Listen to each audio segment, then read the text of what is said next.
आप सभी का स्वागत है बात स्टडी यूट्यूब चैनल पे। तो आज हम लोग जीके कॉन्स्टिट्यूशन सीरीज में देखेंगे constitutional and non constitutional body. और तो सबसे पहले समझते हैं कि कॉन्स्टिट्यूशनल बॉडी और नॉन कॉन्स्टिट्यूशनल बॉडी में डिफरेंस क्या है। तो कॉन्स्टिट्यूशनल बॉडी वो वैसे बॉडी को बोलेंगे जिसका आपका कहाँ मिले, कॉन्स्टिट्यूशन में, मतलब जिसके बारे में आर्टिकल हो, ठीक ना। जिसके बारे में आर्टिकल हो वो आपका कॉन्स्टिट्यूशनल बॉडी हो जाएगा। और जो नॉन कॉन्स्टिट्यूशनल वो बॉडी होगा जिसका आर्टिकल में कोई आर्टिकल मेंशन ना, मतलब कॉन्स्टिट्यूशन कोई आर्टिकल मेंशन ना हो, वो आपका नॉन कॉन्स्टिट्यूशनल हो जाएगा। जैसे कोई एक्ट से बना हो तो वो आपका नॉन कॉन्स्टिट्यूशनल बॉडी हो जाएगा। और आपका आर्टिकल जिसके मिलते हैं, जैसे आपका 324 जो आपका है चीफ इलेक्शन कमीशन वाला, चीफ इलेक्शन कमीशन, तो ये आपका क्या है, एक कॉन्स्टिट्यूशनल बॉडी है। तो उसी तरह से तो हमारा पहला क्वेश्चन है, which of the following statement about the finance commissions is true. तो आपका ऑप्शन है A, it is a informal body, B, it is a constitutional body, C, it is an administrative body, D, it is a statutory body. उसको statutory body किसको बोलते हैं, जो आपका act के माध्यम से बने हो, ठीक ना। आपका लोग कभी सुने होंगे टाइगर टाइगर प्रोजेक्ट एक्ट 1972, तो ये आपका स्टेचुरी बॉडी, ठीक। तो आपका सही ऑप्शन क्या होगा इसमें। पूछा क्या है, फाइनेंस कमीशन, तो ये आपका कौन सा है, ये आपका है कॉन्स्टिट्यूशनल बॉडी, क्योंकि ये आपका मेंशन है कौन सा आर्टिकल में, ये आपका आर्टिकल 280 पार्ट थर्ड में, ठीक ना। और ये क्या करते हैं, यही आपका काम करते हैं, टैक्स डिस्ट्रीब्यूशन करते हैं, ठीक ना। Tax distribution between central government and state government. तो हमारा नेक्स्ट क्वेश्चन है, question number 2, who among the following is the chairman of 16th finance commission. तो आपका ऑप्शन है A, Arvind Panagariya, B, C Rangarajan, B, Y B Reddy, D, N K Singh. तो आपका सही option हो जाएगा ए, अरविंद पन्नागरिया। और फाइनेंस कमीशन कब तक के लिए अपॉइंट होता है वो लोग, 5 years के लिए, ठीक।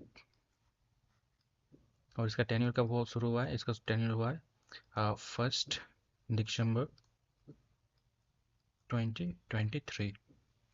तो हमारा नेक्स्ट क्वेश्चन है, question number 3, which of the following shall cause every recommendations made by finance commission to be laid before each house of the parliament। मतलब जो भी फाइनेंस कमीशन का प्लानिंग होगा वो आपका पार्लियामेंट में कौन लाता है।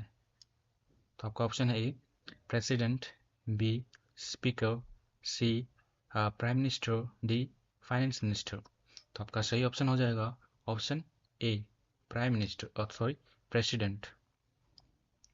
प्रेसिडेंट आपका ये जॉइंट सिटिंग, मतलब जॉइंट सिटिंग बुलाता है, और वहाँ पे जो भी फाइनेंस कमीशन का प्लान रहता है वो वहाँ जाके, मतलब एक तरह से क्या होता है, रीड आउट करते हैं, सारा एक्सप्लेनेशन रहते हैं कि कौन कौन से प्लान है इस बार फाइनेंस कमीशन के।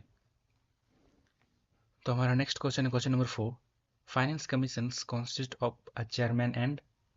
तो आपका ऑप्शन है A, 7 other member, B, 5 other member, C, 4 other member, D, such other member as may be decided by the president from time to time। तो आपका सही ऑप्शन हो जाएगा ऑप्शन है सी, 4 अदर मेंबर। टोटल कितना हुआ तब, टोटल आपका एक चेयरमैन हुआ तो 4, तो टोटल 5 मेंबर, ठीक ना। तो फाइनेंस कमीशन में आपका टोटल 5 मेंबर होते हैं, और बाकी जो 4 है ये सब अपॉइंट कौन करता है, अपॉइंटेड बाय आपका प्रेसिडेंट अपॉइंट करता है, ठीक। ये आपका प्रेसिडेंट अपॉइंट करते हैं। तो हमारा नेक्स्ट क्वेश्चन है, question number 5, what is the tenure of the chief election commission of India. तो आपका ऑप्शन है A, 5 years, B, during the pleasure of president, C, 6 years, or till age of 65 year whichever is earlier, D, 5 year, और till the age of 65 year whichever is earlier। तो आपका सही option हो जाएगा option सी, 6 year और till age of 65 year। और ये भी आपका एक है, क्या है, कॉन्स्टिट्यूशनल बॉडी है, क्योंकि ये भी आपका कौन सा आर्टिकल में है, आर्टिकल 324, अभी शुरू में जो बता रहा था 324 से 329। और अभी का जो आपका जो चेयरमैन है चीफ इलेक्शन कमीशन का, वो है Rajiv Kumar.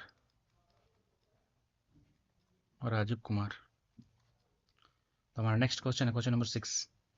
Chief election commission can be removed from his office bye.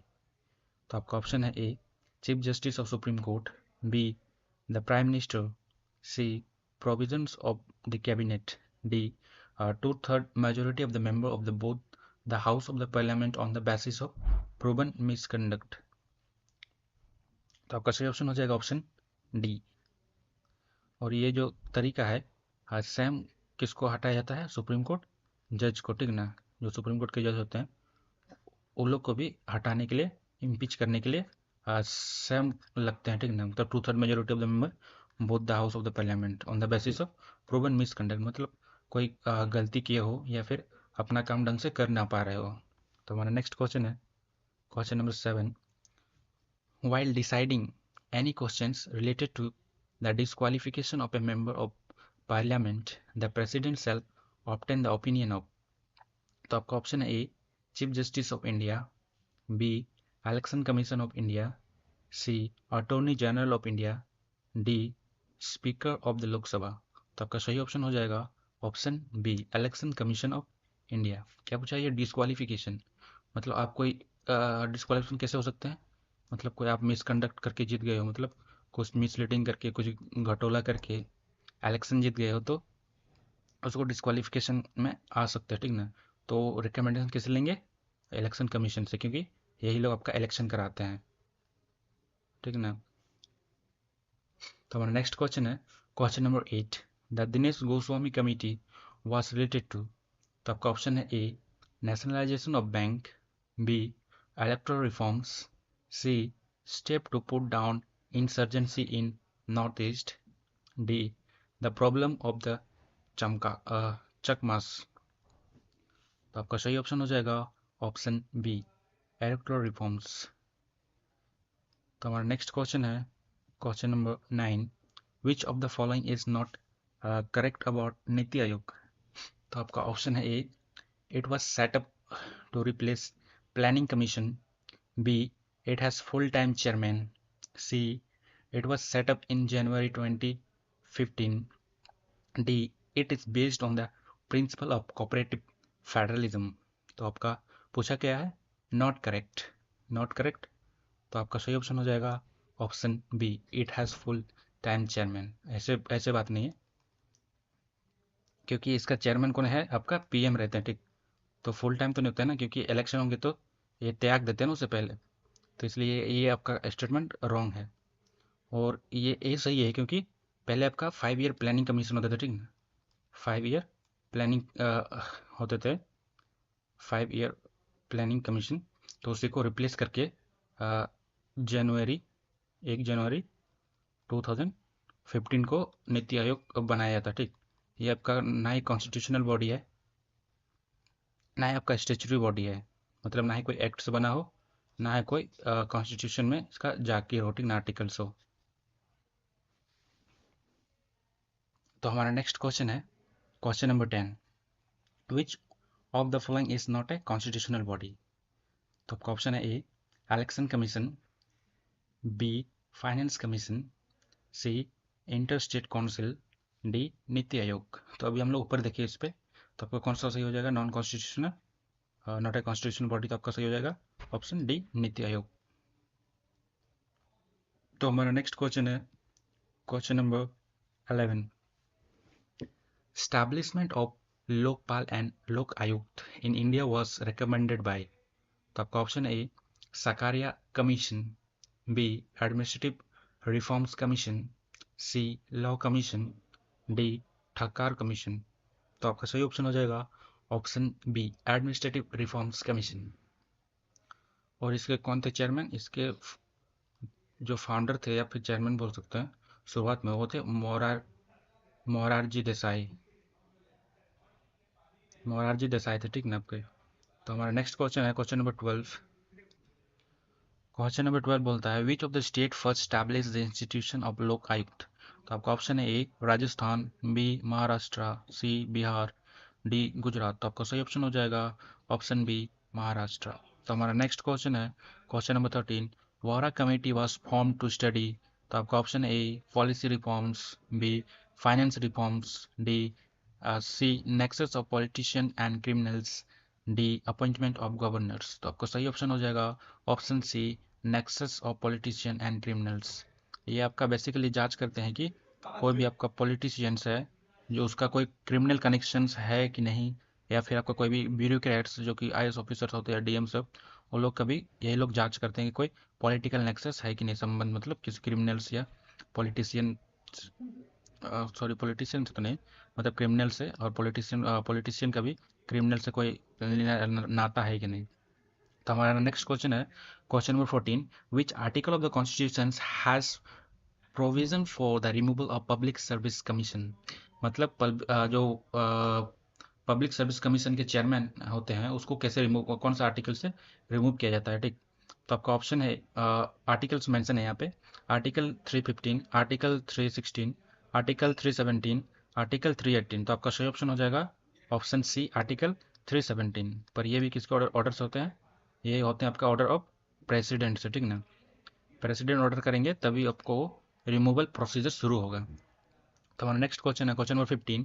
The tenure of the central information commissioner. तो आपका ऑप्शन है ए 6 ईयर और 65 years of age, B 6 year और 62 years of age, C 5 years और 62 years of age, D 3 years और 65 years of as. तो आपका सही ऑप्शन हो जाएगा ऑप्शन सी 5 ईयर्स और 62 years of age. Sorry sorry sorry, C नहीं होगा आपका, डी होगा, डी। यही एक ऐसा वाला है जो कि 3 ईयर से, ठीक ना, कम है, मतलब 5 ईयर से कम है, 3 years and 65 years of age. ये आपका सही ऑप्शन होगा ऑप्शन डी। और जो प्रेजेंट कौन है आपका सेंट्रल इंफॉर्मेशन कमीशन, वो है आपका हीरालाल, हीरालाल समारिया। कौन है, हीरालाल समारिया। तो हमारा नेक्स्ट क्वेश्चन है question number 16। The first women chairman of union public service commission, मतलब यूपीएससी। तो आपका ऑप्शन है ए शीला दीक्षित, बी रोजे बेथु, सी वीना मयुमदाई, डी मैग्रेट अल्वा। तो आपका सही ऑप्शन हो जाएगा ऑप्शन बी रोजे बेथ्यू। इसका टेन्योर कब था, जो ये पहली वुमेन बनी थी वो कब बनी थी, 1992 से 1996 तक इसका टेन्योर था। तो हमारा नेक्स्ट क्वेश्चन है question number 17। Which act establish public service commission in India for first time. तो आपका ऑप्शन है A India council act 1892, B India council act 1909, C government of India act 1919, D government of India act 1935। तो आपका सही option हो जाएगा option C government of India act 1919। और अभी जो पब्लिक सर्विस कमीशन के प्रेजेंट चेयरमैन कौन है, वो आपके हैं प्रीति प्रीति सुदान, ये आपके चेयरमैन है, ठीक ना, यूपीएससी के पब्लिक सर्विस कमीशन। तो हमारा नेक्स्ट क्वेश्चन है question number 18। Who can attend meeting of either house of the parliament without being a member. तो आपका ऑप्शन है A chief justice of India, B attorney general of India, C chief elections commissioner, D chairman of national human right commissions. तो आपका option है सही option है B attorney general of India. ये आपका मतलब जो भी पार्लियामेंट के सदन है उसमें भाग ले सकते हैं, पर सब चीज़ डिस्कस भी कर सकते हैं, बस इसको वोट का राइट नहीं है, ठीक। बस इसको वोट देने का राइट नहीं रहता है, ठीक। बाकी बात सब चीज़ करते हैं, या डिस्कस भी कर सकते हैं, बातचीत कर सकते हैं, जॉइंट सिटिंग में भी बैठ सकते हैं, मतलब भाग ले सकते हैं अटॉर्नी जनरल ऑफ इंडिया। बस इसको वोट करने का राइट नहीं रहता है। और प्रेजेंट आपका अटॉर्नी जनरल कौन है, वो है आपका आर वेंकटा रमैया, ठीक ना, आर वेंकटा रमैया, सॉरी रमैया नहीं, रमानी, रमानी है, ठीक ना, रमैया नहीं रमानी है। आर वेंकटा रमानी। तो हमारा नेक्स्ट क्वेश्चन है question number 19, under which article of the constitution is the controller and audit general of India appointed. तो आपका ऑप्शन है A article 146, B article 147, C article 148, D article 149। तो आपका सही ऑप्शन हो जाएगा सी आर्टिकल 148। और आपका जो present controller and auditor general है वो कौन है? गिरीश चंद्र मुर्मू। गिरीश चंद्र मुर्मू। हमारा नेक्स्ट क्वेश्चन है question number 20, who appoints the member of state public service commission. State public service commission पूछा है। तो आपका ऑप्शन है A president, B governor, C UPSC chairman, D state PCS chairman मतलब एसपीएससी चेयरमैन। तो आपका सही ऑप्शन हो जाएगा ऑप्शन बी गवर्नर। और वो कौन सा आर्टिकल से करते मतलब कौन सा आर्टिकल मेंशन है? वो आपका आर्टिकल 316 पे मेंशन है, ठीक। कि जो भी मेंबर रहेंगे मतलब जो चेयरमैन सब हुए, chairman of state public service commission, तो वो आपके कौन अटेंड क्या बोलेंगे अपॉइंट करते हैं? वो करते हैं आपका गवर्नर थ्रू आर्टिकल 316। अगर आपको ये सेशन अच्छा लगा हो तो एक लाइक कीजिएगा, वीडियो को अपने दोस्तों पे शेयर कीजिएगा, और चैनल में पहले नए हैं तो चैनल को सब्सक्राइब कीजिएगा। और देखने के लिए थैंक यू।